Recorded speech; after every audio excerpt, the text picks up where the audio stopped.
కరీంనగర్ నుంచి వెళ్ళి బండి సంజయ్ గారు మాట్లాడుతున్నారు మన మీటింగ్ లా కార్యకర్తలను ఉద్దేశించి మాట్లాడుతున్నాడు. ఓన్లీ మండల అధ్యక్షులతోని ఇంకా పెద్ద పెద్ద కార్యకర్తలతోని మీటింగ్ లో మాట్లాడుతున్నాడు. అది చూడండి మీరు, దాన్ని పెట్టేసి మీరు అది చూడండి ఒకసారి బండి సంజయ్ గారిది. ఇప్పుడు మండలాధ్యక్షుడు కొత్తగా బిడ్డ మీ ఇష్టం.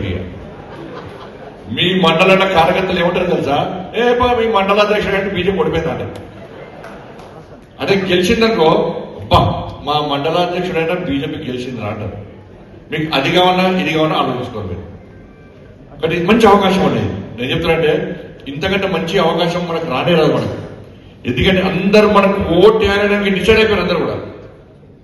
ఈ కంప్లీట్ ఆలోచించి 80% మనకు ఓటు వేయాలని చెప్పండి.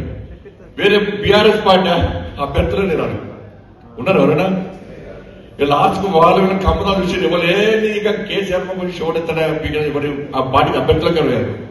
ఇప్పుడు అధికారం ఉన్న పార్టీ అని మీరు కూర్చోండి, అది కూర్చోవచ్చు కదా. మండల అధ్యక్షులు చేసేస్తారు ఫుల్ కలెక్ట్ చేసి మీరు మొట్టమొదటి ఎలక్షన్ మీరు నమ్మింది కొట్టాలి. హ్యాపీటీ అయితే మీరు ఒక కొత్త జోషి పనిచేయాలి కదా. భారత్ మాతాకి రెండు చేతులు పైకెట్టాలి. భారత్ మాతాకి జై శ్రీరామ్, జై శ్రీరామ్, వందే వందే. నరేంద్ర మోడీ గారి నాయకత్వం, అమిత్ షా గారి నాయకత్వం, జేపీ నడ్డా గారి నాయకత్వం, కిషన్ రెడ్డి గారి నాయకత్వం. అందరికీ నమస్కారం. నేటి సభాధ్యక్షుడు కరీంనగర్ జిల్లా అధ్యక్షుడు కృష్ణారెడ్డి గారు,